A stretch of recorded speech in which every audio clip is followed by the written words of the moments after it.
Samantala, balik tambalan ang singer at aktor na si Kelvin Miranda at ang aktres na si Beauty Gonzalez, but this time sa big screen na.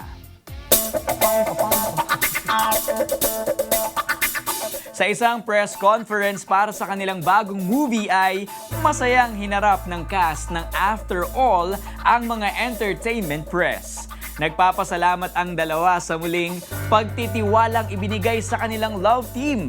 Ibinahagi rin nila ang kanilang working relationship. Naging komportable, laki ng bagay na naging komportable na kami sa isa't isa. Nakapag-usap, nakapag-bonding, nawala na ng hesitation. Baby boy ang tawag ko sa kanya. Like, hi baby boy! Until now?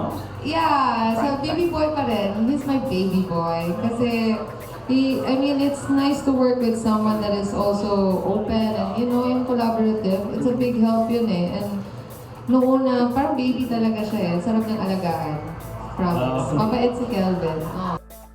Kasama rin ni Beauty at Kelvin sa After All sina TJ Marquez, Devon Ceron, Juan Carlos Galliano, Tart Carlos, Kiko Ipapo, Belia Thompson at mga beauty queens na sina Dendi Pajares, Katrina Legado at Rihanna Pangindian.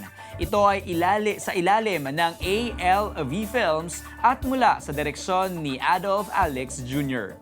Nakatakdang ipalabas ang After All sa mga sinehan sa bansa simula sa February 28, 2024. Ang title ng pelikula ay inspirado sa awiting After All ng American singers na sina Cher at Peter Cetera na napasikat noong 1989. Ang kanta namang Sandaang Yugto na inawit ni Juan Carlos Galliano ang official theme song ng After All.